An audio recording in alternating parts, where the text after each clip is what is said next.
I want to bring into the conversation Ruth Ben-Ghiat. She's a professor of history at New York University and the author of Strong Men, Mussolini to the Present. She is an expert on authoritarian leaders like Viktor Orban. And he and his people have actually gone after you a lot in the last several months because you and I have talked about it, and you've spoken a lot about Viktor Orban and how out of step he is, in fact, with even his NATO neighbors in Europe. But he continues to gain popularity. I should point out, which I think you'll do anyway, he wins elections, but every election is a little bit less free than the last one. Yes, that's right. And the reason he's the idol of the GOP is that he has shown the workings of what's called electoral autocracy. And he calls, talks about Hungary being an illiberal democracy, but there's nothing democratic about it at this point, where he's managed to have this, capture the institutions, and his party has a huge amount of power so that the elections are kind of rigged. And in fact, the last election, his opponent hadn't been invited on national TV since 2019. So there's the veneer of freedom, but the practice is despotic.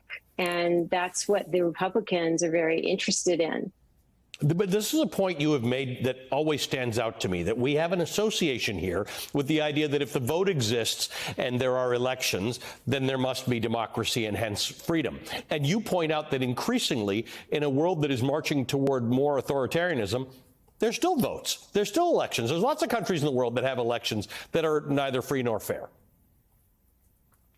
That's right. And so actually the metric that you need to use for democracy versus, autocracy today is not really elections, but transparency and accountability.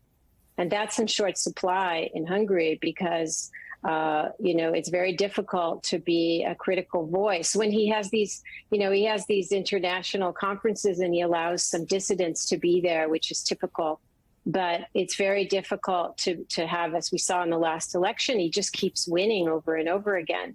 And now what he's doing is, trying to be the kind of mentor, the strong man who's going to have, lead the alliance of the far right international, because he's trying to go into the space that, Putin's a little too toxic now. Mm-hmm. People fall out of windows. He's got his war. And so Orban becomes the acceptable despot. Huh.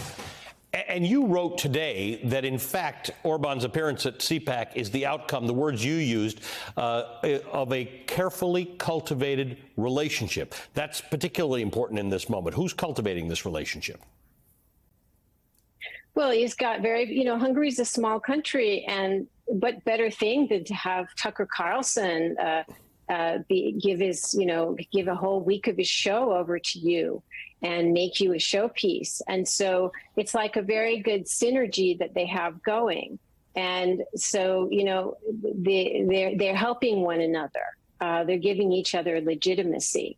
And that's very important to Orban. And so, in fact, at the end, he said, we need to make new agreements with the Chinese, the Russians, and the Americans, but it might be easier, with the Republicans. Now, he didn't mention Trump, which is very typically autocratic because they're very opportunistic and transactional. He didn't mention Trump at all at CPAC.